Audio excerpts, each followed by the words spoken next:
Oke, baik. Bismillahirrahmanirrahim. Semuanya, Assalamualaikum warahmatullahi wabarakatuh. Waalaikumsalam warahmatullahi Waalaikumsalam wabarakatuh. warahmatullahi wabarakatuh. Masya Allah.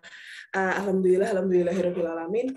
Kita ketemu lagi di kuliah ke 13 ya, 13 perpan kita pada kesempatan pagi hari ini. Insya Allah nanti kita akan mempelajari tentang teori-teori yang mendasari perancangan heat exchanger, karena memang outputan teman-teman mempelajari perpan, selain teman-teman tahu apa saja persamaan yang teman-teman gunakan untuk menghitung konduksi, untuk menghitung konveksi dan radiasi, ada satu CPMK khusus di perpan adalah teman-teman bisa atau mengetahui begitu ya, bagaimana cara merancang heat exchanger yang baik dan benar sesuai dengan algoritma yang sudah diberikan.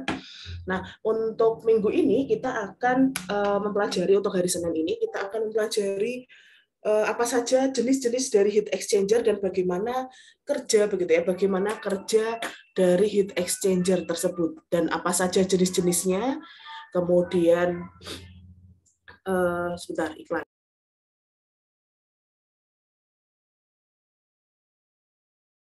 Oke, dan lalu kemudian nanti sedikit saya akan mengenalkan begitu apa saja dokumen-dokumen atau referensi-referensi yang bisa teman-teman gunakan untuk bisa merancang HI.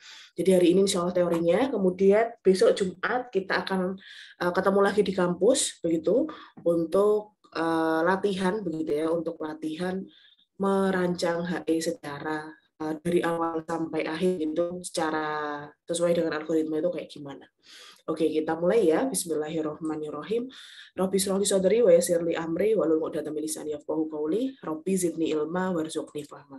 Baik, Dik, kita masuk ke slide presentasinya. Jadi, kenapa nanti kalau ada backsound diabaikan aja ya. Jadi, kenapa kok perancangan HE teman-teman di Tekim itu sangat perlu begitu ya, sangat perlu untuk teman-teman ketahui, karena semua industri kimia itu nanti memerlukan begitu alat penukar panas atau heat exchanger. Tidak hanya heater, tidak hanya cooler, teman-teman. Jadi heat exchanger ini adalah kelompok alat begitu ya, kelompok alat yang nanti intinya di dalamnya terjadi proses penukaran di dalam body struktur alat tersebut. Jadi kondensor itu juga disebut dengan HE, reboiler pula juga disebut dengan HE, kemudian apalagi vaporizer juga kita sebut dengan HE begitu. Nah, karena memang ini walaupun perancangannya atau dari struktur body alatnya biasanya tidak sebesar reaktor, tidak sebesar menarik distilasi, tidak sebesar evaporator begitu ya, tetapi perancangannya ini sangat penting, dan kemudian ada beberapa tahapan yang nanti teman-teman perlu kuasai dan teman-teman perlu perhatikan. Nah, intinya memang kemampuan teman-teman untuk mengetahui seperti apa tuh merancang HE yang baik dan benar memang sangat diperlukan untuk menjadi bekal teman-teman menjadi sarjana teknik kimia begitu. Nah, ini adalah salah satu contoh untuk proses pembuatan NH3 begitu ya, NH3 atau amonia begitu. Nah, yang mana nanti di sini produk utamanya nanti adalah metanol. Jadi di sini kita masukkan LNG begitu ya dari natural gas, kemudian nanti akhirnya masuk ke sedemikian rupa alat begitu, masuk ke rangkaian alat tertentu sehingga nanti menghasilkan metanol. Nah, dari sini kita tahu teman-teman bahwa untuk proses pembuatan metanol dari natural gas dia melewati begitu ya, melewati serangkaian alat proses yang mana nanti memerlukan perpindahan panas di dalamnya begitu. Yang pertama adalah ini secondary reformer, ini juga disebut terjadi proses perpindahan panas di sini. Pre-reformer di sini juga terjadi perpindahan panas. Kemudian di sini absorber juga ada terjadi perpindahan panas. Kemudian di sini steam, ini pemisah ya, separator, ini juga terjadi proses perpindahan panas dan lain sebagainya. Jadi hampir semua memang di sini mendeskripsikan begitu Dek, bahwa hampir semua alat industri kimia yang kemudian terjadi proses perubahan suhu di dalamnya, maka terjadi proses perpindahan panas di sana. Nah, insya Allah nanti hari ini kita akan mempelajari soal heat exchanger. Jadi sebagian besar industri kimia, proses produksinya dijalankan pada suhu tertentu, sehingga karena dia semisal suhunya di 60, maka teman-teman perlu pemanasan begitu. Tetapi nanti setelah di reaktor suhunya 60, teman-teman akan simpan di suhu 30, maka teman-teman akan melalui proses pendinginan. Dan ada pula juga proses yang terjadi di industri kimia ini nanti juga akan kita sertai begitu ya dengan fase perubahan yang disebut dengan proses pengembunan dan proses penguapan. Jadi ada 4 concern perubahan fase begitu ya, perubahan di dalam material yang nanti akan menjadi fokus utama di perancangan heat exchanger, teman-teman. Yang pertama, apakah dia di satu fase begitu hanya suhunya saja yang berubah, jadi pemanasan atau pendinginan, atau proses perpindahan panas itu melibatkan 2 fase yang berbeda. Jadi bisa pengembunan berarti dari gas atau dari uap ke cair, dan atau penguapan itu dari cair ke gas begitu. Nah, untuk mengcover keempat peristiwa ini, maka kita memerlukan alat penukar panas atau heat exchanger. Nah, alat penukar panas secara pengertian adalah suatu alat di mana di dalam proses alat tersebut akan terjadi proses pertukaran panas. Nah, pertukaran panas nanti kita akan sebut terjadi di antara 2 subjek, begitu, Dik. Terjadi di antara 2 subjek yang nanti kemudian akan kita sebut dengan yang pertama fluida panas, yang kedua adalah fluida dingin. Fluida panas nanti kita sebut dengan hot fluid, biasanya nanti di referensi sebutannya adalah hot fluid, dan fluida dingin adalah cold fluid.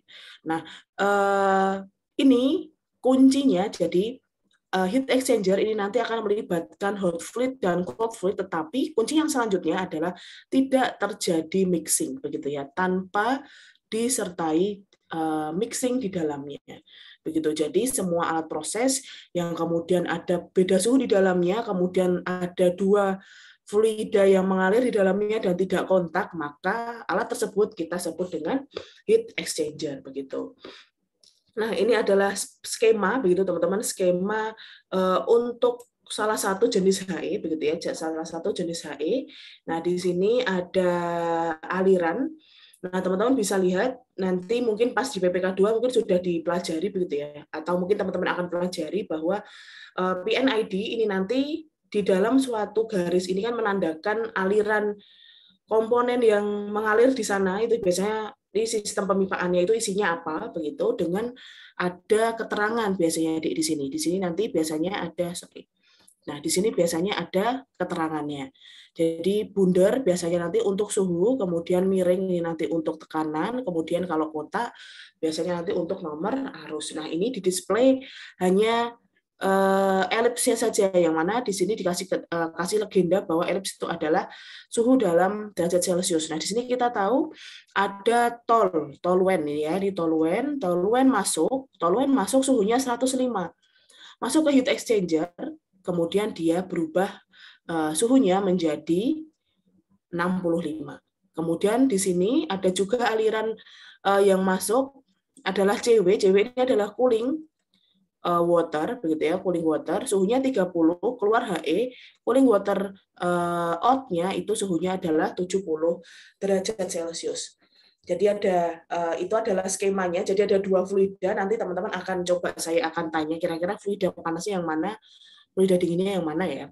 Nah, lalu kemudian teman-teman juga bisa perhatikan cara menempatkan gambar begitu ya. Nanti di sini mungkin saya nggak terlalu concern untuk penggambarannya, tetapi nanti teman-teman mungkin bisa pelajari lebih lanjut di PPK 2. Jadi di sini jadi HE ini nanti akan ada 2, karena kan tadi pengertiannya bahwa fluida baik itu hot ataupun cold fluid itu nanti tidak ada mixing begitu, tidak ada pencampuran di dalamnya, sehingga kenapa atau Bu kok tidak terjadi penyampuran di dalamnya, karena secara struktur nih HE ini ada 2 pintu masuk begitu ya, ada 2 pintu masuk.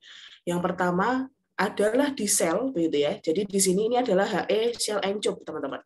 Jadi shell and tube itu adalah shell itu adalah tabung lingkaran yang besar banget ya teman-teman, bisa apa namanya melakukan analisis begitu, bisa membayangkan dia sel ini adalah tabung yang besar, kemudian di dalam tabung itu nanti ada pipa kecil. Nah, ini disebut dengan tub. Di sini adalah dia tubnya.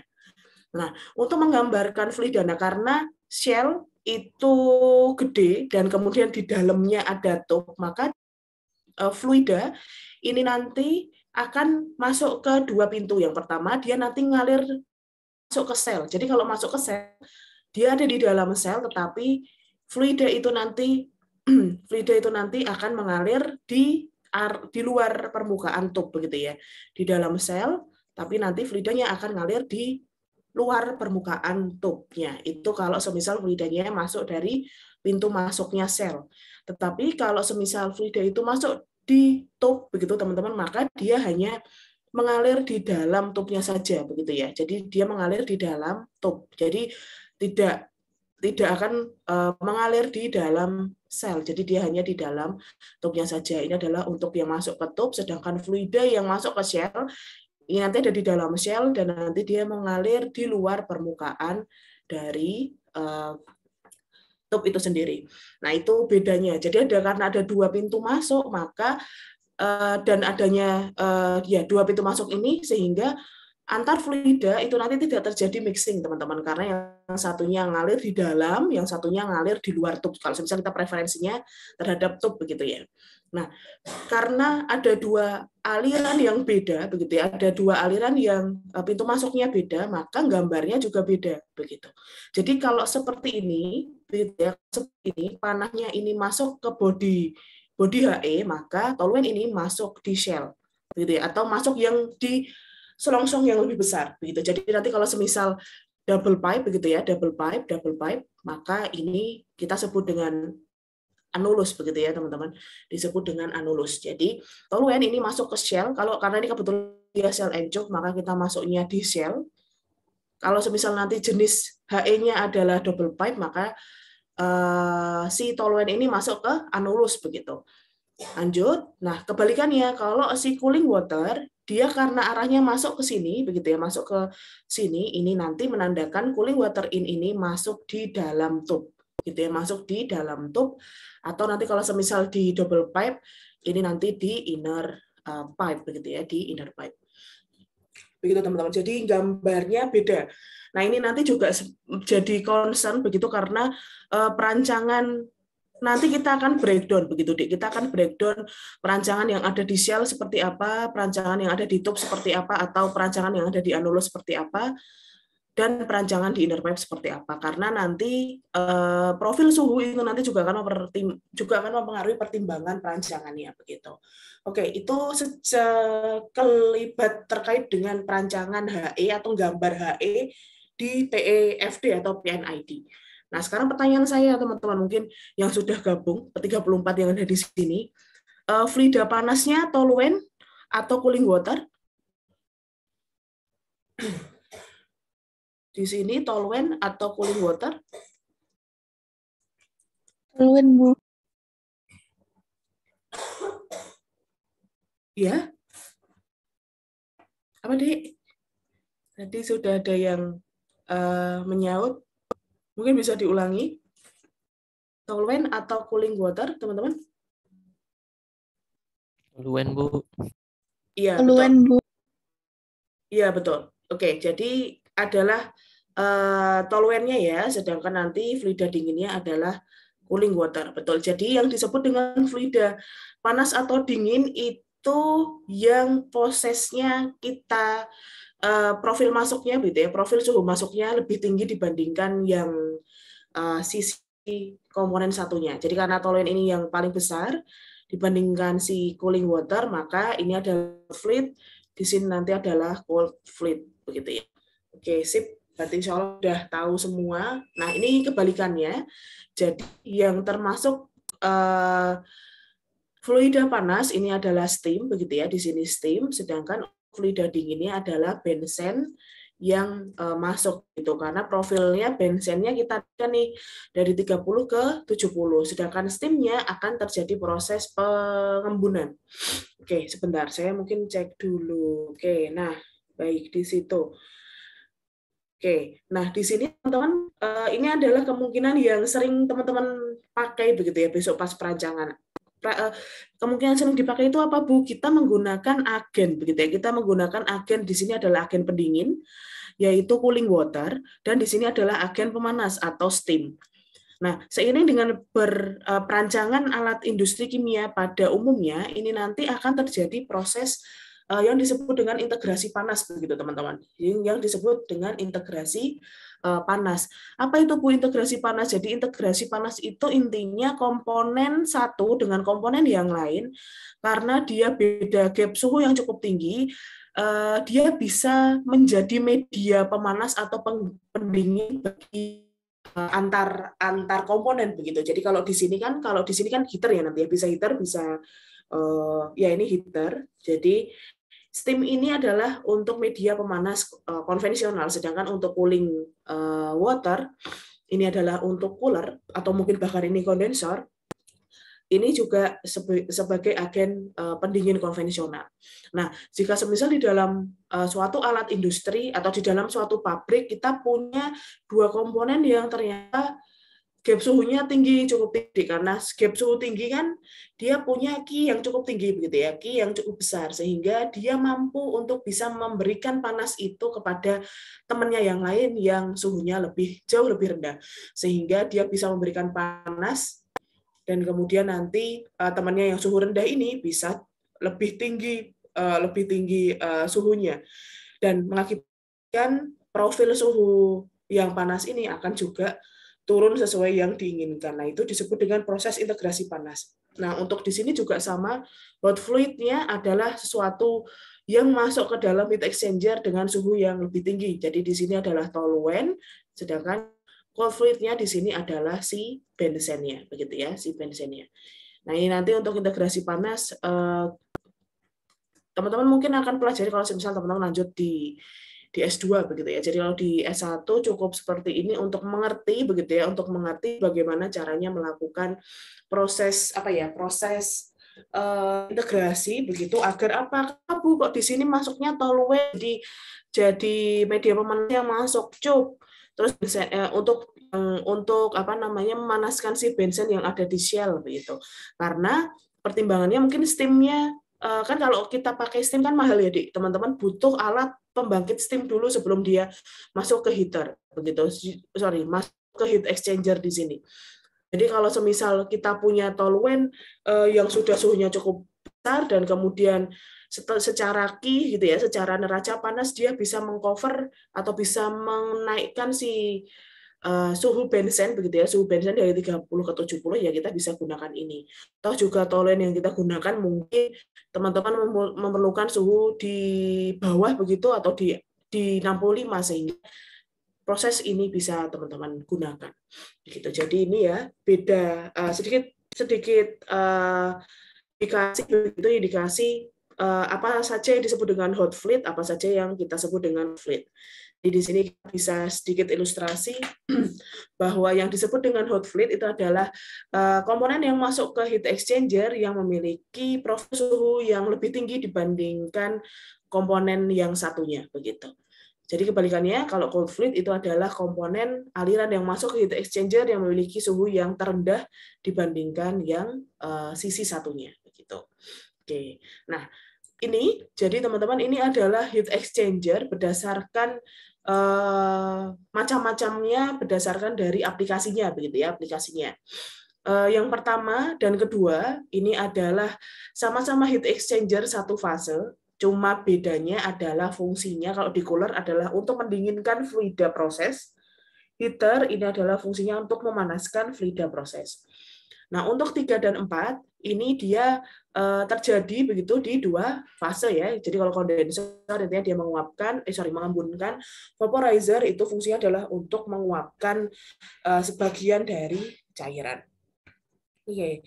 Nah, selain itu heat exchanger ini nanti ada juga yang kita sebut evaporator, reboiler, dan boiler. Jadi evaporator ini adalah heat exchanger yang digunakan untuk memekatkan suatu larutan dengan menguapkan sebagian solvent dari larutan tersebut.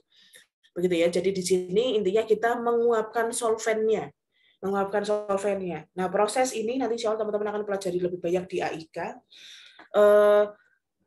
Kriteria untuk evaporator itu titik didihnya si solvent, titik didih murni solvent, dan titik didih murni dari solut itu cukup tinggi, begitu ya, Dik. Jadi di sini punya syarat bahwa titik didih murni solvent harus jauh lebih kecil dibandingkan titik didih murni dari solutnya, begitu ya. Jadi kalau semisal kita punya titik didihnya gapnya cukup jauh, maka teman-teman gunakan evaporator, begitu ya. Itu. Lalu kemudian selain itu ada juga yang kita sebut istilahnya boiler dan reboiler. Kita boiler dulu.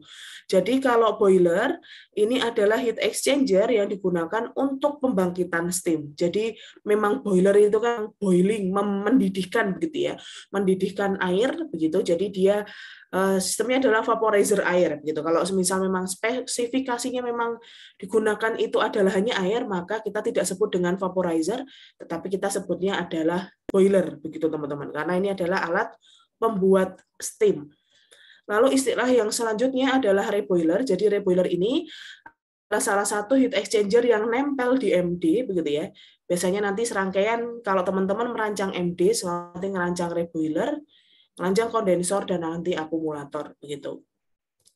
Untuk reboiler fungsinya adalah untuk menguapkan kembali sebagian cairan yang mengalir dari bottom begitu ya, yang mengalir ke bottom atau hasil bawah dari menara distilasi.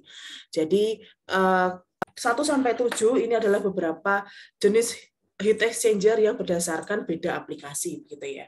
Nah, tambahannya di sini bahwa biasanya memang ada kalanya nanti mungkin di suatu alat teman-teman tidak bisa mendeteksi begitu ya. Oh, ini tuh kayaknya nggak cooler deh. Oh, ini kayaknya bukan kondensor deh. Maka langsung saja bisa sebutkan saja itu adalah heat exchanger. Yang mana intinya sama seperti kayak yang di definisinya tadi begitu ya, teman-teman, bahwa heat exchanger ini intinya ada proses perpindahan panas antara dua fluida di dalam benda tersebut, di dalam benda heat exchanger ini, yang mana nanti tidak terjadi proses kontak nyampur begitu antar fluida, maka itu nanti kita sebut dengan heat exchanger begitu. Oke, baik. Nah, lanjut. Nah, itu adalah untuk aplikasinya ya, teman-teman. Jadi jenis-jenis HE berdasarkan aplikasinya. Nah, sekarang bentuknya. Jadi berdasarkan konfigurasi dari si HE ini, kita ada 8 begitu deh, ada 8 jenis heat exchanger yang memang paling sering gitu ya, paling sering kita gunakan atau kita rancang di kuliah begitu ya, di bangku kuliah adalah yang nomor 1 dan 2 yaitu double pipe, kemudian adalah shell and choke heat exchanger. Nah, double pipe ini adalah tipe yang paling simple, paling sederhana, yang memang fokusnya adalah digunakan untuk mendinginkan dan memanaskan suatu fluida. Jadi ini fungsinya hanya untuk cooler, heater begitu. Biasanya kita pakainya double karena memang tidak perlu banyak luas perpindahan panas di sini, maka kita gunakan double pipe. Kemudian tipe yang kedua adalah shell and tube exchanger. Nah, shell and tube exchanger bisa digunakan untuk semua aplikasi. Jadi di sini cooler, heater, condenser, vaporizer, kemudian evap, reboiler dan boiler ini nanti bisa banget jenisnya adalah shell and tube untuk seluruh ketujuh ini begitu ya, itu bisa shell and tube. Lalu kemudian selain itu juga ada plate and frame. Jadi plate and frame sama kayak di filter tadi Dek. Jadi ada plat, ada frame. Jadi frame. Jadi sebentar ya. Nah, ini mungkin nanti ada gambarnya. Nah, ini adalah plat and frame di sini. Jadi ada plat, ada frame.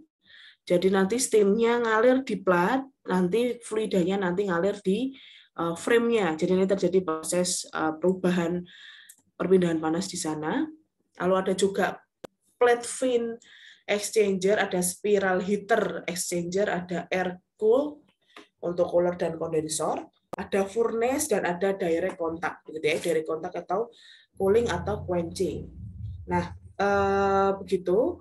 Nah, ini adalah jenisnya, teman-teman, jenis aliran. Nanti juga akan membedakan Ini ada dua jenis aliran untuk aliran panas dan aliran dingin, yaitu ada counterflow dan cross flow. Jadi kalau counterflow itu dia searah begitu ya teman-teman. Jadi searah dalam artian kalau misal direksinya ke X ya ke X semua begitu. Jadi kalau ke depan ke belakang ya nanti alirannya juga ke depan ke belakang begitu, walaupun nanti dia beda ya, beda arahnya. Jadi yang cold fluid itu dari depan ke belakang, dari yang hot fluid dari belakang ke depan begitu. Jadi kalau counterflow dia intinya searah begitu, tetapi berbeda arah saja. Jadi berbeda muka begitu ya, tetapi dari sisi direksinya sama, direksi arahnya sama. Lalu yang kedua adalah cross flow. Jadi cross flow, yang satunya ke sumbu X, yang satunya ke sumbu Y begitu ya. Kalau sumbu X mungkin fluid dinginnya semua ke sana ke kiri. Kalau cross flow nanti dia yang ke kanan. Itu. Jadi di sini ini adalah tipe dari si cross flow. Jadi cold fluidnya masuk dari sebelah depan, nanti dia masuk ke kiri, keluar ke kiri. Sedangkan kalau yang hot fluidnya itu nanti masuk dari sebelah kanan keluar ke belakang. Nah ini nanti disebut dengan cross flow. Kalau counter flow dia searah teman-teman, jadi masuk dan keluar itu sama-sama menuju ke kanan begitu ya. Jadi steamnya masuk ke kanan, produknya masuk ke kanan, tapi dari yang satunya dari atas, satunya dari bawah begitu. Nanti semuanya akan keluar ke sebelah kiri. Itu beda arah alirannya ya antara counterflow sama cross flow. Nah ini kenapa Bu kok bisa beda? Nanti kita akan pelajari bahwa ini nanti ada pengaruh dari delta T LMTD begitu ya, suhu logaritma untuk min diameternya begitu ya, min diameternya. Oke. Oke, lanjutannya ya dari jenis-jenis HE. Selain jenis-jenis HE yang sudah dijelaskan sebelumnya, terdapat beberapa HE yang dirancang khusus sehingga punya luas transfer panas per unit volume yang besar, yang biasanya kita sebut dengan compact heat exchanger. Nah, rasio antara luas transfer panas dengan volume ini nanti kita akan sebut dengan area density atau nanti kita istilahkan dengan beta. Nah, beta ini adalah memang parameter yang kita akan hitung begitu teman-teman pada saat perancangan untuk cukup tahu begitu ya, cukup tahu yang mana ini nanti adalah rasio antara A atau luas transfer panasnya dengan V. A per V-nya berapa? Nah, kalau semisal A per V itu nanti adalah lebih dari 700 begitu ya, lebih dari 700 meter persegi, ini adalah satuan untuk luas transfer panas per meter kubik. Ini adalah volume alat tersebut. Jika dia lebih dari 700 meter persegi per meter kubik, maka heat exchanger ini disebut dengan compact heat exchanger. Begitu ya, compact heat exchanger. Jadi kalau semisal atau misal kita apa namanya konversi begitu dari meter ke feet persegi ya, dari lebih dari 200 feet persegi per feet kubik. Nah, ini yang perlu saya highlight teman-teman ya. Harap besok nanti kita akan latihan, makanya saya pengen lihat.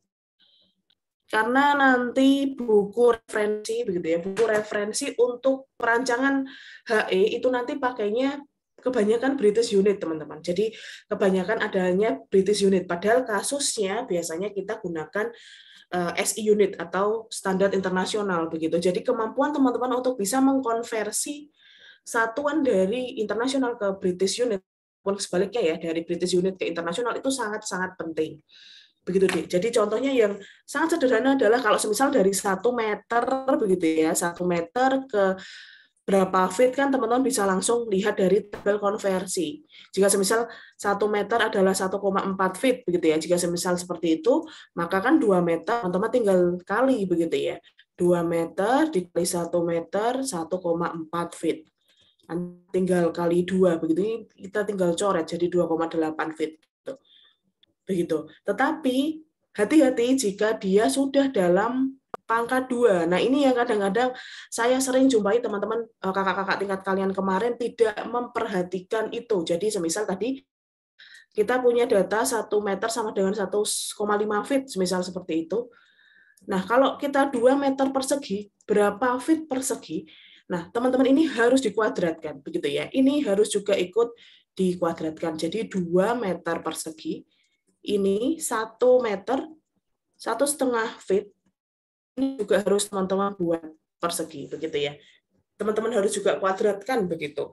Nah, di sini hampir kebanyakan dari kakak tingkat kalian tidak melakukan pemangkatan atas satuan yang diberikan, begitu ya.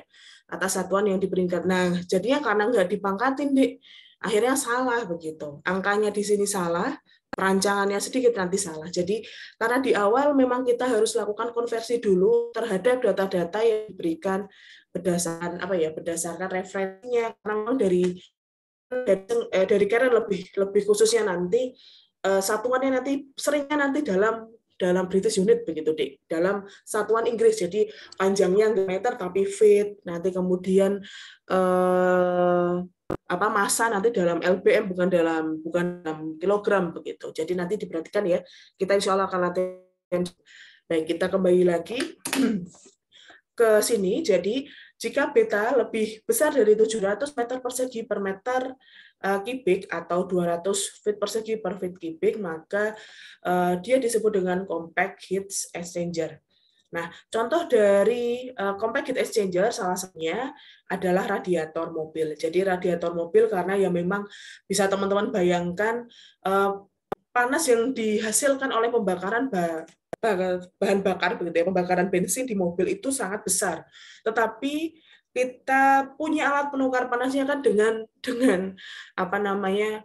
spesifikasi yang tidak memadai, ya nggak besar-besar banget, karena ya memang itu nanti bikin desain mobil tidak terlalu ergonomis begitu, sehingga dibuatlah perbandingan, sehingga itu akan mengakibatkan perbandingan antara luas perpindahan panas yang diberikan dengan volume heat exchanger-nya itu sangat besar begitu. Jadi radiator mobil itu betanya adalah di 1000. Selain itu juga ada turbin gas 6.000, kemudian regenerator dari Stirling engine itu 15.000, dan paru-paru manusia itu adalah 20.000 meter persegi per meter kubik. Jadi di sini kita bisa lihat begitu, Dek, bahwa tubuh kita itu adalah salah satu compact heat exchanger. Begitu teman-teman, karena nanti media pendinginnya adalah kita pakai udara begitu ya, pakai udara. Dan yang menjadi hot fluid itu adalah sistem metabolisme kita olahraga, teman-teman sering lari atau teman-teman sering workout gitu kan, sering keringetan, walaupun memang di luarnya kelihatannya cuma naik 37, tetapi di sistem kita di tubuh ini naiknya cukup signifikan begitu teman-teman. Dan Allah sudah ciptakan kita sangat luar biasa begitu ya, dengan adanya sistem sedemikian rupa begitu, perpindahan rasio perpindahan panas kita terhadap luas perpindahan panas yang ada di tubuh itu cukup besar, lebih tinggi dari radiator mobil begitu, di 20.000 meter persegi per meter kubik. Jadi memang ada begitu ya, ada beberapa hikmah. Memang yaitu Allah sangat luar biasa dalam menciptakan manusia, sedetail itu mikirnya begitu. Nah, itu sedikit tambahan. Jadi nanti beta ini nanti juga mungkin kita akan cek seberapa pentingnya kita mengetahui apakah HI kita itu compact atau tidak gitu. Jadi kalau semisal HI itu compact atau tidak, ada beberapa hal yang kita akan pertimbangkan untuk perancangannya. Oke. Nah, satu lagi, biasanya compact heat exchanger digunakan untuk proses pertukaran antara, intinya fluidanya itu nanti gas begitu ya. Jadi ada gas yang terjadi di dalamnya, maka itu nanti biasanya compact karena antara luas perpindahan panas dengan si volume bendanya atau volume HI-nya itu juga katanya atau perbandingannya cukup besar begitu. Jadi antara gas bisa, gas cair bisa, atau cair gas gitu boleh. Itu ya, itu untuk jenis dari heat exchanger. Sekarang kita akan kenalan lebih jauh di masing-masing HE. Jadi ini insya Allah kita akan kenalan di sel encuk dan double pipe dulu, lumayan cukup banyak. Dan ada beberapa nanti saya akan kenalkan penampang begitu ya, penampang penyusun dari si HE double pipe ataupun heat exchanger. Kita ke double pipe dulu teman-teman. Insya Allah teman-teman sudah tahu begitu ya, bahwa double pipe itu memang desain HE yang sangat simple. Jadi sangat simpel. Jadi secara konfigurasi seperti ini, Dek. Jadi dia ada yang sel yang besar, ini kita sebut dengan anulus ya, seperti yang tadi sudah saya sampaikan. Jadi di sini adalah anulus. Anulus, ini anulus. Sedangkan yang ini nanti kita sebut dengan inner pipe gitu ya, inner pipe. Nah, bagaimana caranya masuk, Bu? Nanti masuk. Jadi yang di inner pipe itu punya ditata gitu ya, konfigurasinya itu agak maju, agak menjorok ke depan. Jadi dia menonjol begitu ya, menonjol keluar begitu. Nanti fluida yang masuk dari situ, kemudian ada juga yang masuk ke anulus dari atas.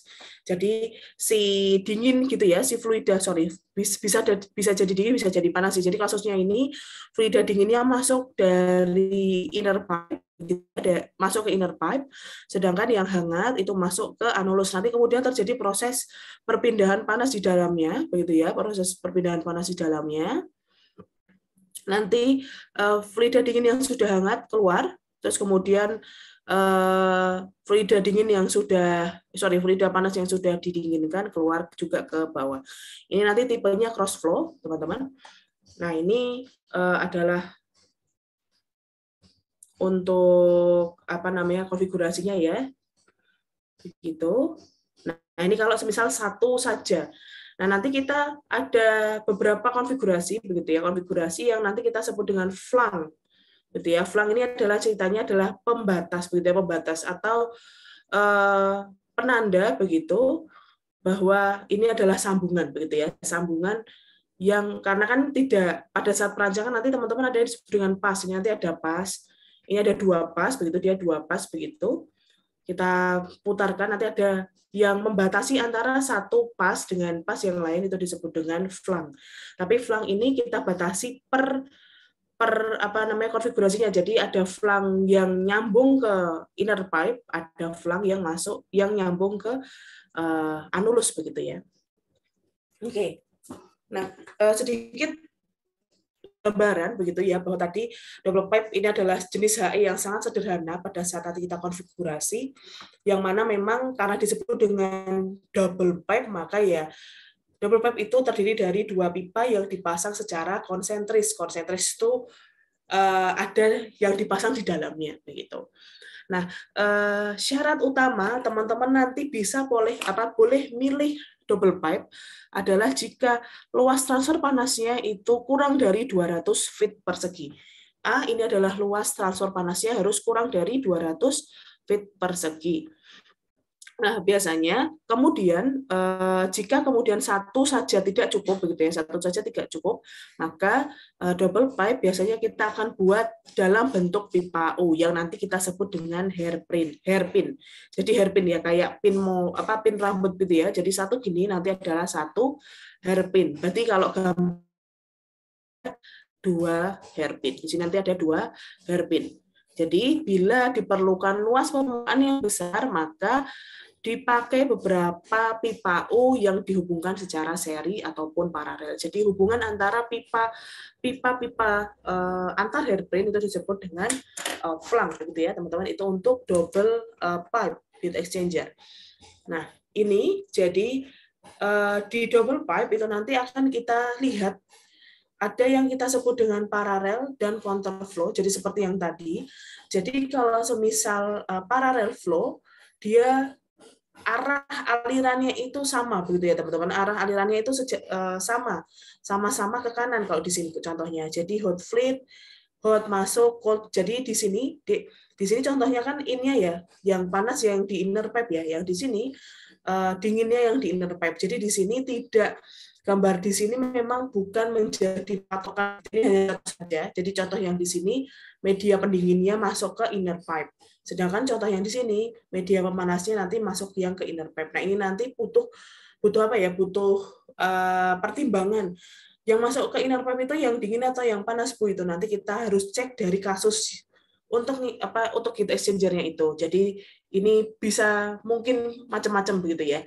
Jadi di sel MCUP juga begitu. Jadi yang di sel tidak melulu cold fluid begitu ya, dan di tube tidak melulu cold fluid begitu. Sama halnya di double pipe.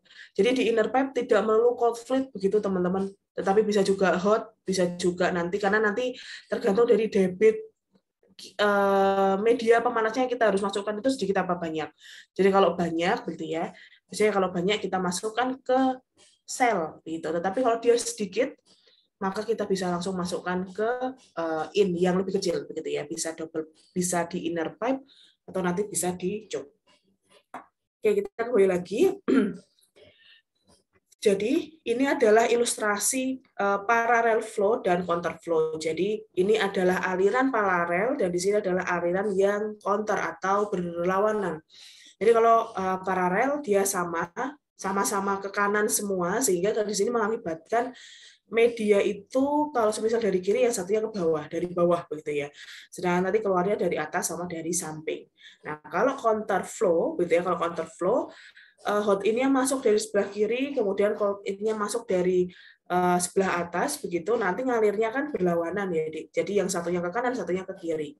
Nah, kasus ini nanti disebut dengan counter begitu ya. Di sini ini disebut dengan si paralel begitu ya, parallel flow karena alirannya ke sana begitu ya, aliran cold fluid-nya ke sana. Sedangkan si warm-nya juga ke sana begitu. Jadi di sini adalah si paralel, ini parallel flow. Tetapi kalau semisal dia hot fluid-nya masuk dari bawah, teman-teman nanti kan dia dipampakkan ke atas ya. Dinginnya masuk dari sini ke sana, maka ini nanti dia counter flow. Jadi kasus ini adalah paralel ini ya, ini parallel flow. Karena hot fluid-nya ke sana, si cold fluid-nya juga ke sana. Itu disebut dengan parallel flow. Cuma itu yang beda, Dek. Nanti bedanya adalah lebih ke delta T LMTD. Nanti kita akan cek, kita akan hitung pada saat perancangan ya. Nah, ini adalah salah satu jenis dari double pipe exchanger. Dari sini kita bisa lihat begitu di bawah ukurannya nggak melulu hanya simple kecil begitu ya, tapi bisa jadi juga sebesar ini begitu ya, sebesar ini. Oke, itu insya Allah untuk double pipe, dan ini kita bisa lihat ini orangnya segini, si pipanya bisa jauh lebih tinggi dibandingkan manusianya begitu ya, tapi bisa juga lebih kecil dari manusianya. Tergantung nanti di sini perpindahan panasnya seperti apa. Oke. Ini apa untuk jenis dari pipa? Jadi ini nanti flang ya. Ini ada 2 hairpin, ada 2 pas, begitu ada 2 pas, ada 2 hairpin. Oke, itu untuk double pipe. Lanjut kita ke shell and tube. Jadi kalau shell and tube ini syaratnya adalah dia harus punya luas perpindahan panas adalah di lebih dari 200 feet persegi. Nah, disebut dengan shell and tube seperti yang tadi ya, dia punya satu shell yang besar, di dalamnya nanti ada tube atau pipa-pipa yang kecil yang ada di dalamnya. Nah, pipa-pipa yang banyak ini disebut dengan tube, teman-teman. Nah, biasanya memang shell and tube ini digunakan secara luas di industri karena bisa mengcover kapasitas perpindahan panas yang cukup besar. Nah, biasanya ada satu konfigurasi lagi yang biasanya kita tambahkan di shell and tube yang kita sebut dengan baffle. Jadi baffle ini ceritanya adalah penyekat begitu teman-teman. Jadi penyekat yang fungsinya apa Bu? Untuk nambah turbulensi. Semakin turbulensi maka aliran kan semakin turbulen begitu, yang awalnya laminar dia jadi turbulen.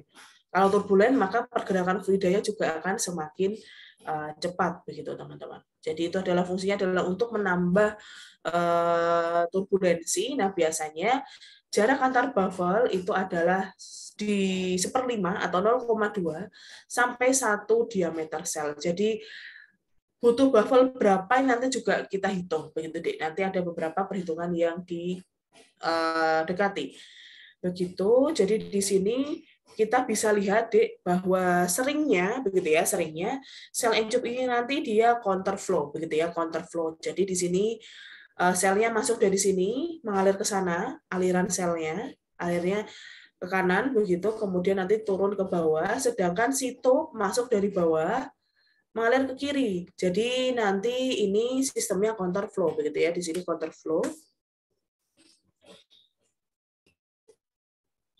Ini counter ya, di sini counter flow gitu, karena selnya ke sana, tube-nya ke kiri begitu.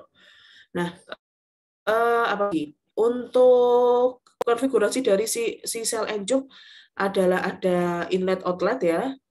Kemudian ada baffle tadi. Baffle adalah fungsinya untuk menambah si turbulensi. Ini baffle 1 2 3 4 nanti kita bisa hitung, teman-teman. Kemudian satu lagi adalah rear end header dan front end header. Jadi header ini adalah apa namanya? Kepala begitu ya, kepala samping kiri kanan yang berfungsi untuk menjadi wadah begitu ya, menjadi wadah agar pada saat nanti dipompakan aliran tube dan aliran sel ini tidak bercampur begitu. Itu disebut dengan header. Oke, nah ini secara konfigurasi di dalamnya ini adalah shell and job, ini adalah tube-tubnya, pipanya nanti dipasang satu-satu. Ini kan berarti baru OTW masang ini pipanya. Ini awalnya bundar-bundar kecil ini, jadi ini ada pipa yang sudah OTW dipasang gitu. Oke, insya Allah ini tidak. Oke, lalu bentar, baffle. Nah, baffle itu ini, Dik. Jadi baffle itu ini 1, 2, 3, 4 yang apa setengah lingkaran ini disebut dengan baffle. Baik, insya Allah itu tidak ada tambahan ya, bentar. Baffle mounting gasket ini tidak. Ini eksternal, jadi dia gasket itu yang nempel di lantai itu disebut dengan gasket. Nah, ini adalah konfigurasi lebih lanjutnya. Jadi baffle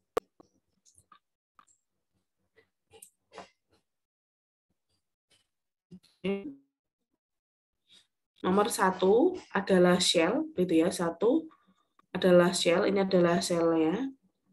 Kemudian cell cover nomor 2, begitu. Kemudian sel channel itu nomor 3, ini.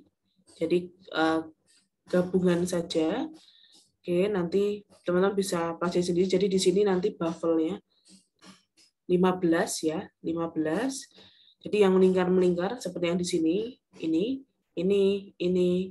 kemudian ini itu adalah baffle-nya untuk menambah turbulensi. Oke.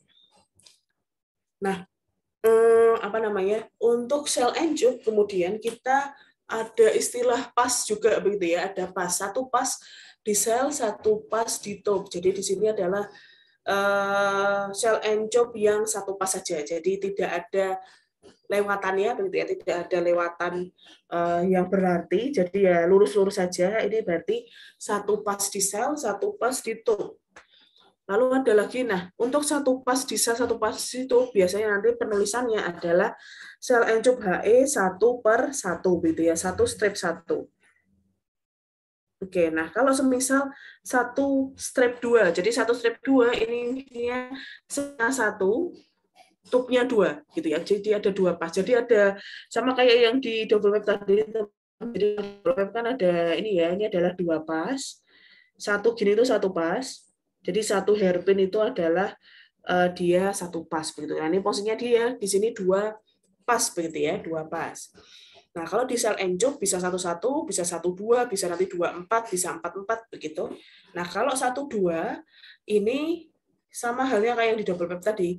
Jadi tube-nya akan punya 2 pas begitu ya. Ada punya 2 track begitu ya, 2 track yang nanti kita hubungkan di satu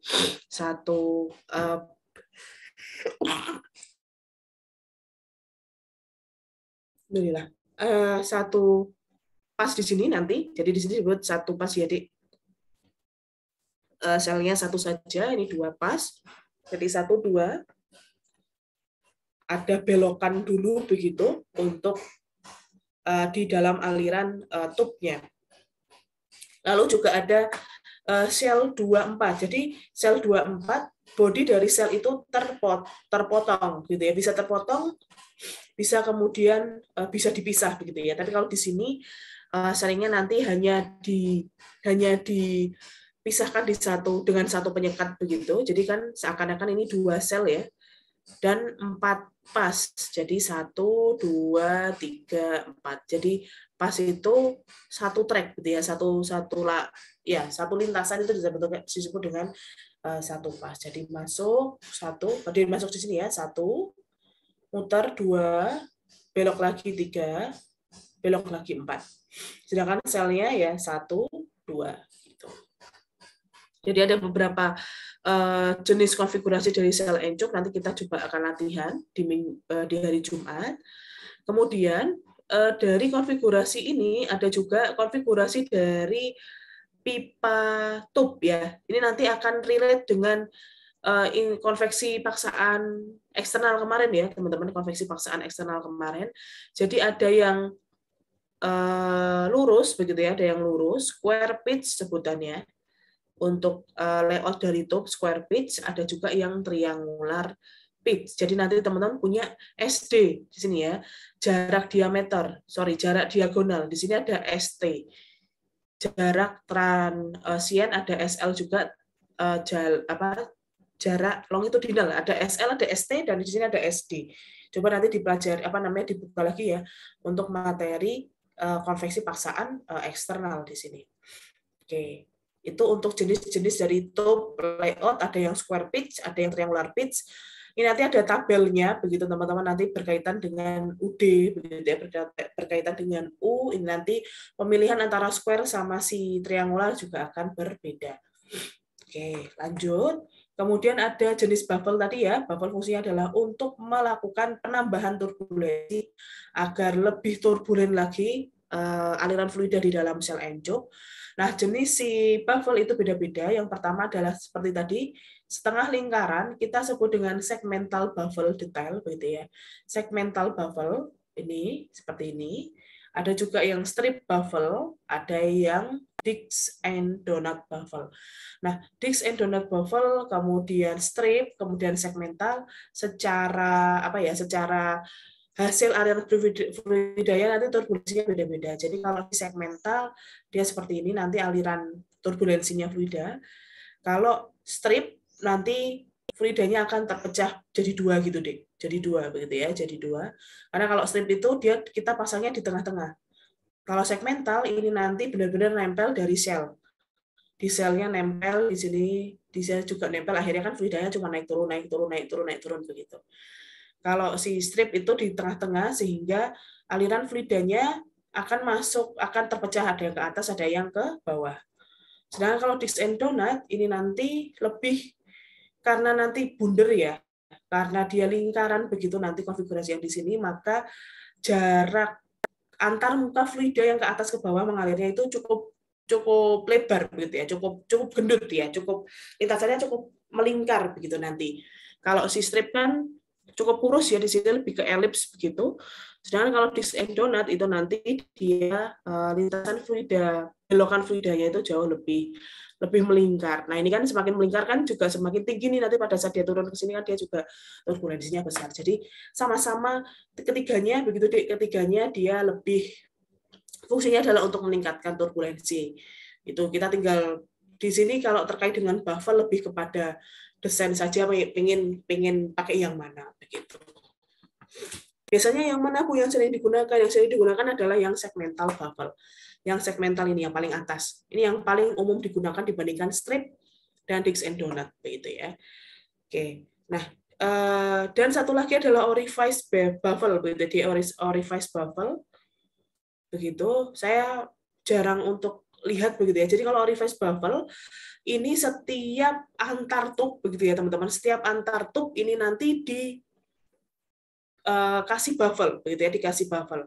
Kan kalau semisal yang di teman-temannya yang lain segmental, strip sama si disc and donut itu tuh sudah nempel di semuanya, tidak hanya di sel tapi di tube-nya juga begitu. Tapi kalau di orifice baffle itu hanya terjadi di dalam selnya, jadi aliran turbulensinya hanya ada di shell begitu ya, hanya di shell begitu. Insyaallah itu untuk jenis-jenis baffle. Nah, ini kita langsung masuk ke beberapa rumus begitu yang nanti teman-teman akan sering gunakan.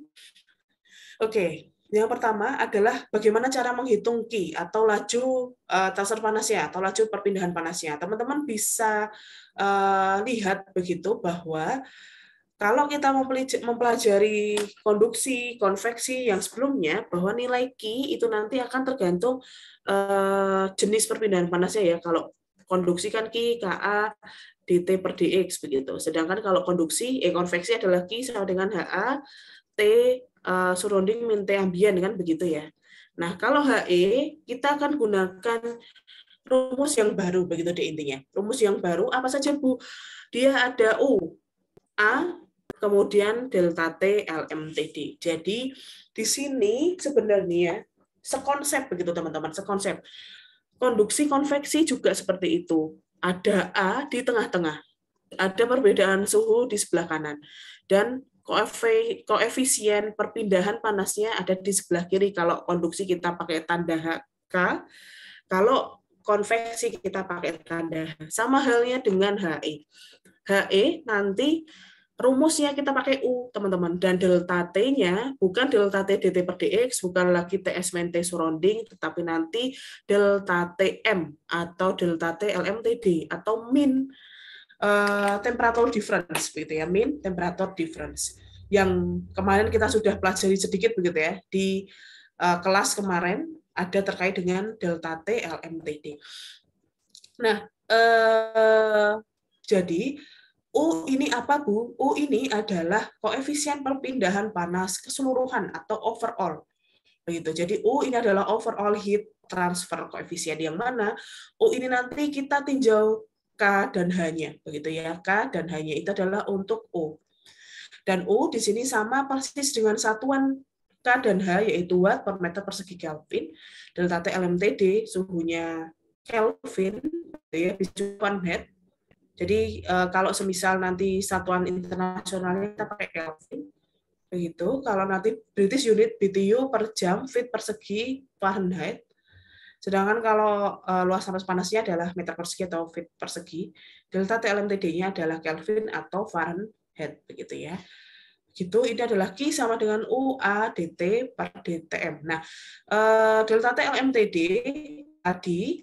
Nah, itu yang tadi saya sampaikan bahwa delta T LMTD atau log mean temperature difference LMTD, gitu ya, delta T LMTD ini nanti akan kita tentukan dengan cara ini. Ini rumusnya sama ya. Rumusnya sama, yaitu beda suhu hot fluid, begitu ya. Beda suhu hot fluid dikurangi beda suhu beda suhu masuk dikurangi beda suhu yang keluar, kita bagi dengan ln beda suhu masuk dan beda suhu keluar, begitu ya. Jadi delta T ini sudah saya catatkan juga sih di sini, teman-teman. Nah, delta T1 ini adalah yang ada di sisi kiri. Jadi delta T LMTD itu akan meninjau kiri dan kanan, begitu ya, kiri dan kanan. Di sini juga kiri dan kanan. Ini area 1, ini area 2. Ini area 1, ini area 2. Nah, seperti yang tadi kita pelajari sebelumnya bahwa di dalam shell ataupun di tube, gitu ya, ataupun di annulus dan inner pipe itu nanti ada dua kemungkinan. Yang pertama dia parallel flow. Yang kedua dia counter flow. Ya, counter flow. Jadi kalau parallel flow dia searah, jadi mengakibatkan yang area 1 ini kan masuk-masuk semua.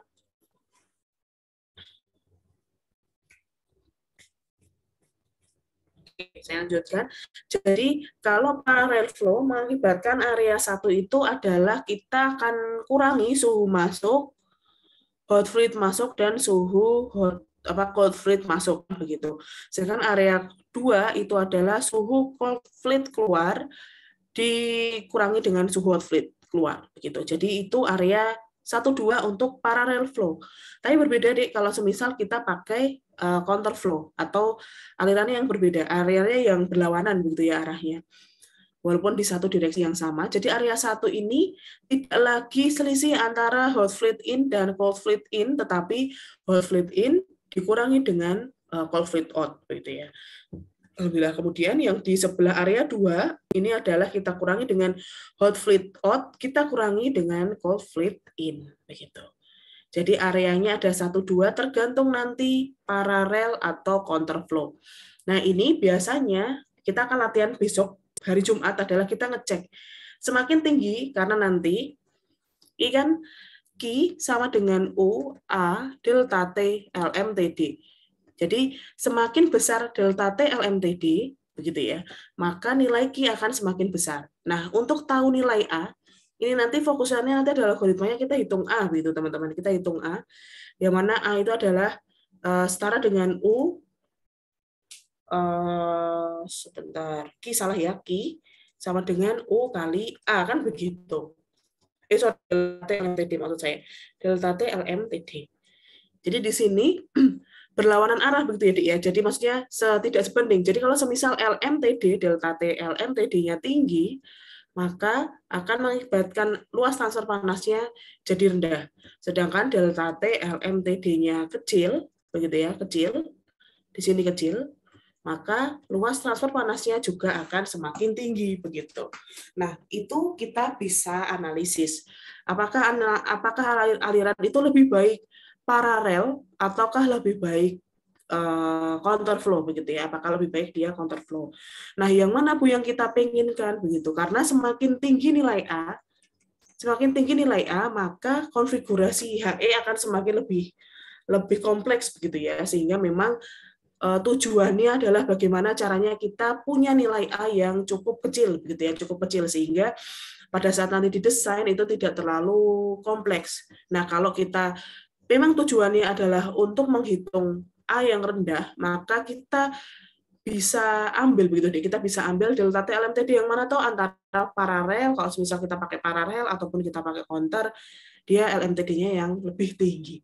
Semakin tinggi maka itulah arah aliran yang kita akan gunakan begitu ya, yang arah aliran yang akan kita gunakan begitu teman-teman. Jadi itu bedanya. Jadi alirannya LMTD delta T1 min delta T2 dikurangi len delta T1 per delta T2. Jadi area 1 area 2 ya. Nah, teman-teman akan perhatikan, nanti coba dicatat saja untuk hitungannya ini begitu ya, untuk rumus LMTD. Oke, masih ada sedikit waktu. Kemudian, nah, jika kemudian fluida yang bertukar panasnya tidak mengalami perubahan fase, maka laju perpindahan panas HE maka laju perpindahan panas di dalam HE dapat diperoleh dari neraca panas antara fluida dingin dan fluida panas. Itu jadi tinggal Q di sini nanti tinggal UA delta T LMTD, nanti teman-teman bisa pakai neraca panasnya seperti apa. Nah, kemudian jika salah satu mengalami perubahan fase, maka teman-teman akan membutuhkan panas laten begitu ya. Teman-teman akan membutuhkan panas laten di situ selain panas sensibel. Jadi di sini kita butuh satu data lagi yaitu CP dan lambda. Kalau lambda ini adalah khusus untuk perubahan fase. Kalau CP di antar fase, dia di fasenya sama begitu ya, fasenya sama. Maka pakai data itu dulu. Jadi kita tahu nilai Q-nya dulu dari NP-nya begitu ya, teman-teman. Jadi kita semisal punya heater, kita masuk begitu ya, kita masuk semisal ini 60 derajat Celcius apa C2H5OH 80%. Di sini C2H5OH 80% juga, tapi suhunya jadi 90 derajat Celcius. Teman-teman tahu Q1 di sini, teman-teman tahu Q2 di sini, teman-teman tahu data CP ya. Cari dulu data CP, di sini juga cari dulu data CP-nya. Maka nilai Q yang akan kita masukkan di STEAM itu adalah Q2 min Q1 begitu. Q2 min Q1. Jadi Q ini nanti kemudian akan kita gunakan untuk menghitung UA delta T LMTD begitu. Jadi NP sederhana begitu ya di heat exchanger. Jadi untuk menghitung Q di sini teman-teman tinggal hitung selisihnya begitu ya, selisihnya antara suhu yang masuk dan suhu yang keluar di sini. Oke, itu baik, ini lebih kepada gambar profil suhu untuk kondensor, boiler, begitu ya, untuk kondensor dan boiler. Oke, ini insya Allah nanti kita akan pelajari selanjutnya. Nah, ini mungkin nanti, ini lebih ke NP ya. Oke, nanti teman-teman bisa kerjakan di rumah, saya akan tampilkan nanti soalnya. Mungkin kita akan pakai kasus ini untuk besok Jumat ya, teman-teman, biar nanti lebih mudah. Oke, baik, ini tidak. Oke, sebentar. Mungkin itu untuk yang pertama. Lalu kita lanjutkan dulu sedikit untuk slide yang kedua. Saya tunggu ya, teman-teman.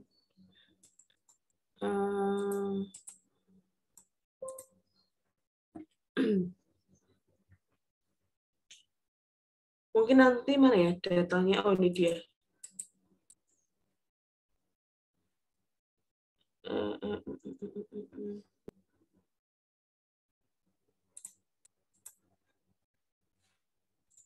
Oke, jadi ini besok yang ingin ikut blended bisa melihat ini ya, Dik. Jadi untuk besok latihan, teman-teman akan membutuhkan beberapa appendix dari buku Karen, yaitu figur 1, 2, 6, 14, 15, 18, 24, 25, 26, 28, 29.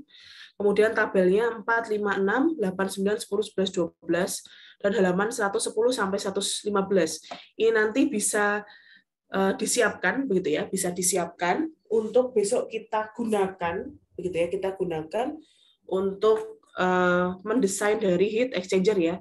Nanti saya share saja di Classroom PPT-nya ini biar nanti teman-teman bisa nyiapin Karen. Intinya buku untuk merancang heat exchanger adalah Karen, teman-teman. Kalau kalian punya software-nya Karen, mungkin besok bisa di-print begitu ya. Besok bisa di-print untuk mengecek saja hal-hal yang diperlukan untuk appendix menghitung ini. Sebentar, teman-teman. Oke, kita mulai. Kita tambahkan sedikit nambahin kenalan dulu begitu ya, kenalan dulu untuk beberapa perancangan biar besok kita langsung hitung. Ini masih ada waktu sampai setengah jam sebentar. Nah, kita akan kenalan lagi. Kemarin tadi kan udah kenalan soal delta T LMTD-nya ya, LMTD-nya sudah. Intinya LMTD itu adalah area 1 dan area 2. Jadi beda antara kalau paralel ya, kalau paralel adalah hot fluid masuk, hot fluid masuk dan cold fluid masuk itu kita selisihkan. Kemudian kita kurangi dengan hot fluid keluar dan cold fluid keluar. Lalu kemudian kita kita logkan begitu ya, kita logkan antara delta T1 dibagi delta T2 begitu. Kalau paralel, kalau counterflow berarti kan cold fluid keluar dikurangi dengan si hot fluid masuk, kita kurangi dengan selisih antara hot fluid keluar sama cold fluid masuk kan begitu. Nanti teman-teman bisa lihat lagi. Itu adalah MTD. A, insya Allah adalah sama, luas perpindahan panas, kemudian Q adalah beban panas yang diberikan di HE tersebut. Nah, sekarang kita akan kenalan terhadap U. U tadi adalah koefisien perpindahan panas keseluruhan atau overall heat transfer coefficient. Nah, U ini adalah koefisien perpindahan panas gabungan. Seperti yang saya sampaikan tadi ya, Dek ya. Dia adalah gabungan dari keseluruhan proses transfer yang terjadi di dalam HE. Nah, secara detail begitu ya, secara detail, nilai U apa saja Bu terdirinya? Ini adalah perubahan yang pertama adalah outside fluid film coefficient. Jadi koefisien konveksi yang ada di fluida outside film begitu ya, outside film itu HO. HI ini adalah inside fluid film coefficient. Jadi koefisien konveksi fluida yang ada di dalam begitu ya. Kemudian KW ini adalah thermal conductivity dari material. Jadi K kan konduksi ya teman-teman. Jadi ini adalah konduksi dari W. W itu adalah material dinding tub yang teman-teman gunakan begitu ya. Tub nanti materinya apa? Oh, besi Bu, atau mungkin stainless steel Bu, dia punya K sendiri. Nah, K-nya itu adalah KW. DO, DIO ini adalah diameter outside dan inside-nya. Kita tinjau adalah tubnya ya teman-teman. Jadi yang kita tinjau untuk U ini adalah tub atau inner pipe-nya begitu. Lalu kemudian HID dan HID ya. HID ini adalah inside dirt coefficient. Jadi koefisien konveksi untuk inside dirt, kemudian HI ini adalah tadi inside fluid film koefisien. Jadi ada HO, ada HOD, ada HID, dan ada HI, begitu ya. Ada DO per DI. Nanti kita akan pelajari bareng-bareng teman-teman besok. Nah, kemudian secara umum begitu ya, secara umum nilai ini kan terik-terik, maksudnya dia terlalu detail begitu teman-teman. Terlalu detail, wah HO-nya berapa ya, HOD-nya berapa ya, KW-nya berapa ya, kan gitu kan. Terlalu detail, kita bisa lakukan simplifikasi begitu intinya. Kita bisa lakukan simplifikasi yang mana akhirnya nilai koefisien transfer panas atau U secara umum tergantung pada mekanisme perpindahan panas yang terjadi di dalam HE. Apakah dia ada konduksi, jelas ya, karena ada konduksi karena dia ngalir di tube. Konveksi jelas karena ada fluida yang sengaja dipompakan di dalam tubnya. Ada juga radiasi kah, ada pengembunan kah, atau adakah penguapan kah begitu. Jadi sekali lagi U akan dipengaruhi oleh mekanisme perpindahan panas yang terjadi di dalam HE. Selain itu juga ada sifat-sifat fluida yang ada di dalam HE tersebut dan kemudian jenis HE. Nah, sekali lagi karena U ini nanti harus kita detailkan begitu ya teman-teman, kita harus hitung nih dari awal sampai akhir, maka untuk estimasi awal teman-teman, jadi untuk estimasi awal biasanya kita akan pasang U ini di sesuai begitu ya, sesuai dengan tabel yang ada di Appendix 8 Karen. Yang mana nanti ini nanti akan kita koreksi sedemikian rupa, akhirnya nanti akan kita koreksi pada saat proses algoritma perancangan HE. Nah, jadi di awal begitu ya, untuk awalannya doang begitu, teman-teman akan menggunakan nilai U ini berdasarkan jenis hot fluid dan cold fluid yang teman-teman pakai. Jadi kalau semisal ini untuk cooler ya, contohnya untuk cooler, nanti di tabel ini ada yang untuk heater, ada yang jenis exchangernya beda-beda. Jadi ada kalau semisal kita ingin mendinginkan metanol, semisal metanol dengan air, maka range UD yang bisa kita pilih adalah di 250 sampai 500. Begitu pula untuk light organic, medium organic, heavy organic itu nanti ada di 75 sampai 150, 50 sampai 125 atau 5 sampai 75 begitu. Jadi ini nanti tergantung intinya hot fluid-nya apa, cold fluid-nya apa. Ini untuk tabel untuk cooler. Nanti di Karen yang satunya juga ada heater begitu ya, juga ada heater, ada juga yang exchanger yang mana memang kalau cooler ini trennya di tabel itu isinya water semua atau brine, karena biasanya memang cooler yang paling populer begitu ya, media pendingin yang paling populer memang air, cooling water atau cooling brine. Brine itu air asin begitu ya, air NaCl, larutan NaCl yang mana memang dia punya titik didih yang lebih rendah dibandingkan si air gitu. Ya, jadi titik didih lebih rendah, jadi dia punya titik beku yang jauh lebih kecil juga. Begitu teman-teman itu untuk cooler.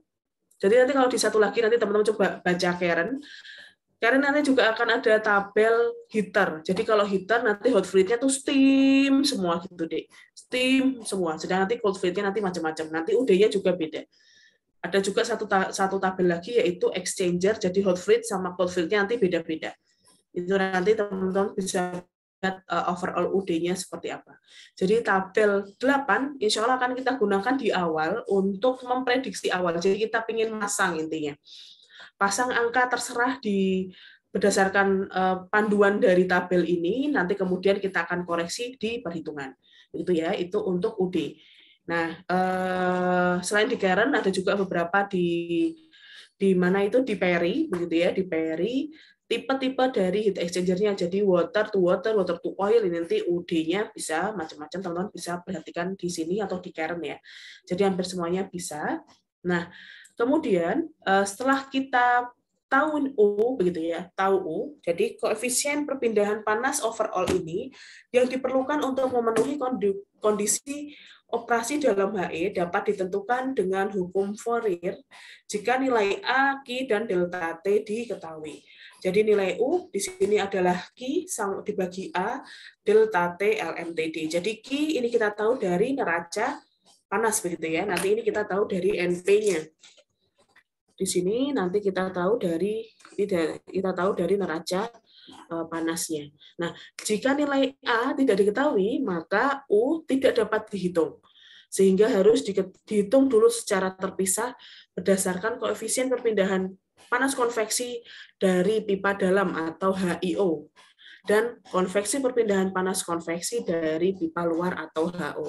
Jadi kan ini secara awal teman-teman hanya bisa mendeteksi nilai Q dan nilai delta T LMTD sebetulnya nanti di kasus ya. Nah, nilai U kita bisa pasangkan ya, kita bisa pasang dari yang kita dapatkan dari tabel. Hanya masang biasa. Nah, dari sini nilai A juga nggak dapat. Kita U-nya nggak tahu, A-nya nggak tahu. Tapi sejatinya kalau kita ingin ngitung U tuh kalau misalnya kita sudah tahu semua, maka U kita bisa langsung hitung. Itu sebetulnya teman-teman. Tetapi karena nilai A kita nggak tahu, maka nanti algoritmanya kita akan buat nilai U ini. Jadi U seper U sama dengan 1/HIO ditambah 1/HO.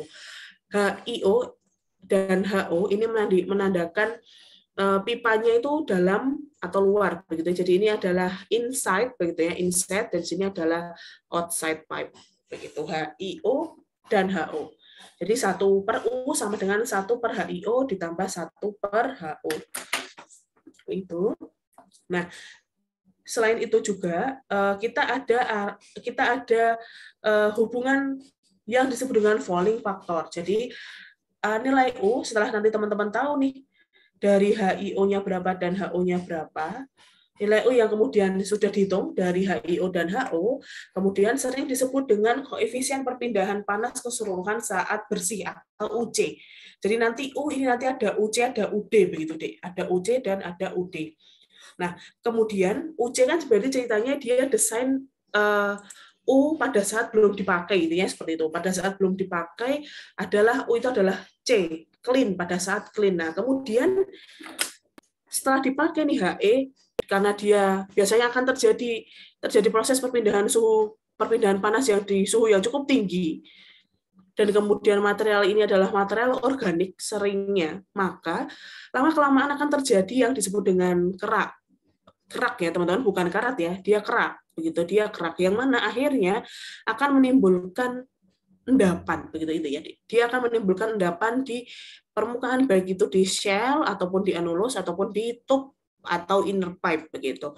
Jadi akan terjadi proses pengerakan. Nah, akhirnya jadi kotor kan ya si heat exchanger-nya, sehingga nanti kita akan hitung D-nya. Jadi dirt factor-nya atau falling factor-nya. Itu atau yang kita sebut dengan faktor RD atau dirt factor. Jadi di sini setelah HE digunakan secara beberapa lama, maka dinding akan terjadi proses deposit kerak begitu ya. Akan ada kerak yang mana nanti secara desain akan menghambat begitu ya, akan menghambat karena RD ini kan RD maksudnya ya, kerak yang ada di sini semakin banyak, panasnya kan akan terhambat gitu deh. Padahal kan dia panasnya harus dari sini harus ke sana, dari sini juga harus ke sini kan begitu. Tapi karena ada kerak-kerak yang menyelimuti si pipa tersebut, sehingga akan mengakibatkan proses perpindahan panas itu terjadi secara kurang maksimal begitu ya, kurang maksimal. Sehingga kita harus betul-betul hitung begitu ya, kita harus betul-betul hitung ya ini agar kita bisa tahu seperti apa toh efisiensi dari si perpindahan panas yang ada di HE tersebut.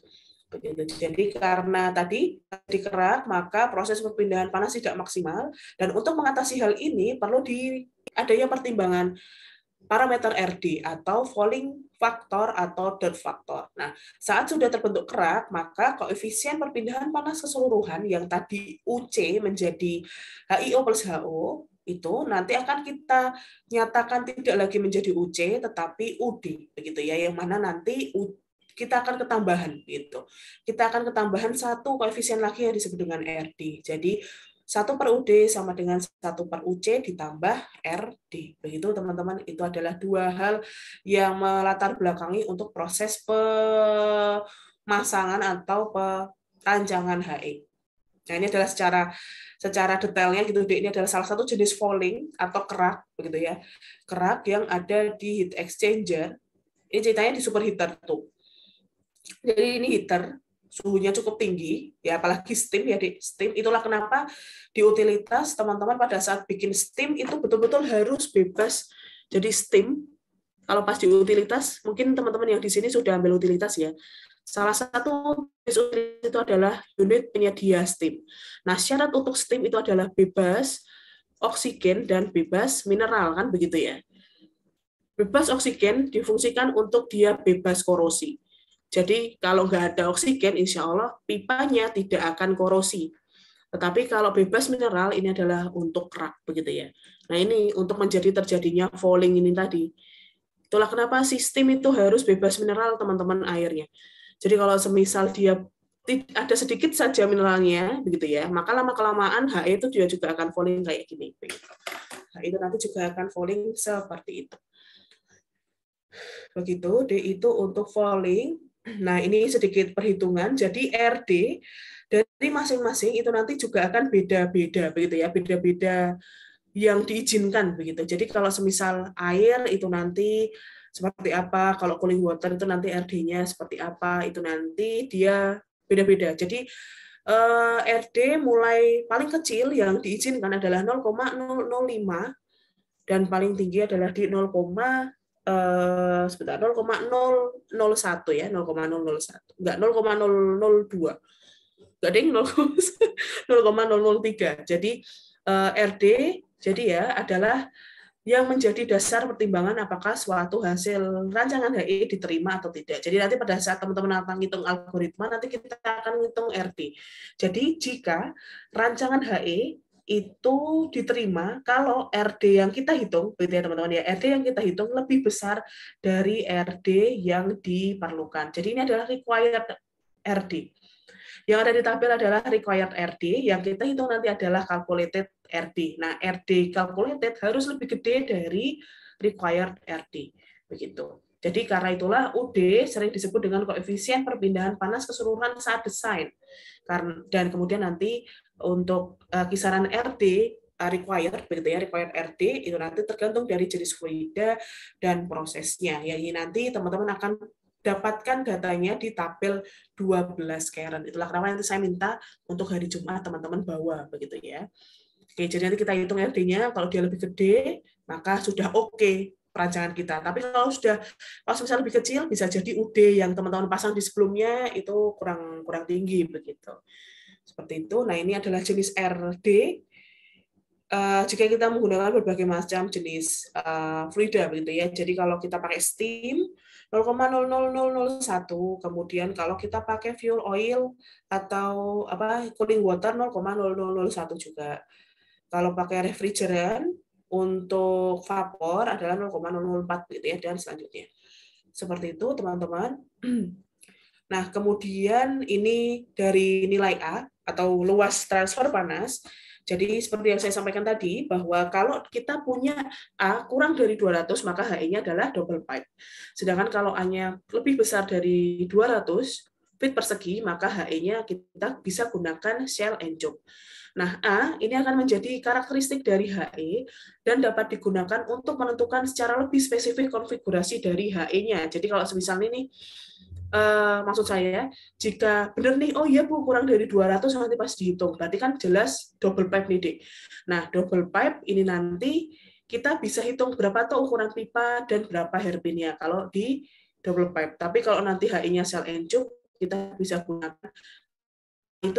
gunakan untuk menghitung berapa jumlah tube-nya begitu. Jadi A itu kita tahu tidak hanya untuk menentukan hanya menentukan apa toh kita butuh double pipe atau shell and tube, tidak hanya seperti itu, tapi A akan kita gunakan untuk ngitung berapa toh ukuran pipanya, berapa toh jumlah hairpin-nya, atau di sisi lain berapa toh sebetulnya A kalau di shell and tube itu kira-kira jumlah tube yang kita akan pasang itu berapa. Nah, karena desain yang saya highlight biru ini itu sangat berhubungan dengan nilai harga dari HE tersebut.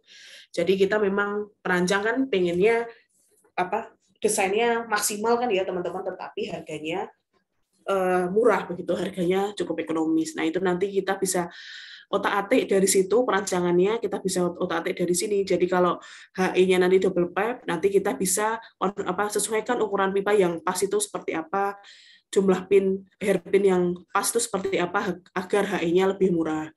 Sel encuk juga gitu, nanti kita bisa menentukan jumlah tubnya itu sebanyak apa biar nanti HI-nya jauh lebih murah gitu, teman-teman. Oke, tadi L delta T LMTD ya, untuk menghitungnya tadi paralel dan counter seperti tadi hitungannya. Oke, ini nanti untuk menghitungnya itu baik. Di sini insya Allah untuk delta T LMTD ini ada faktor koreksi kalau misal nanti teman-teman gunakan sel encup ya. Kalau misal pakai HE multipass sel encup, multipass jadi ada lebih dari satu pas, maka delta T LMTD nanti ada FT. Yang FT nanti kita bisa baca dari tabel 18 keren, begitu ya, 18 keren. Insya Allah itu teman-teman kita akan mulai merancang besok ya, minggu depan, begitu. Kok minggu depan terus, minggu depan udah UAS. Maksud saya hari Jumat.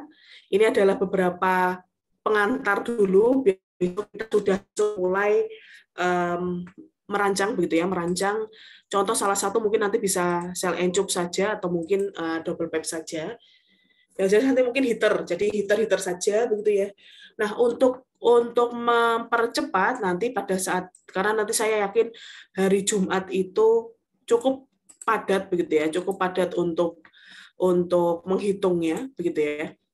Maka saya minta mungkin teman-teman bisa menghitung NP yang ada di bagian 1 dulu ya, nanti saya akan share. Jadi di sini kita akan desain HE-nya berdasarkan kasus contoh soal yang ada di sini.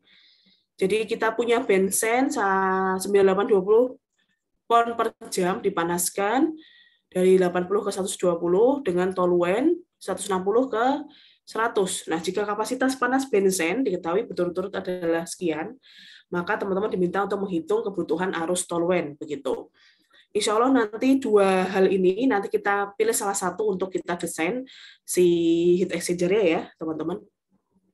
Oke. Dipelajari dihitung dulu NP-nya biar nanti kita bisa key-nya kita bisa hitung sama-sama. Oke, insya Allah kuis ini tidak terlalu. Oke, begitu. Mungkin itu untuk hari ini. Ada yang mau ditanyain dulu? Silahkan.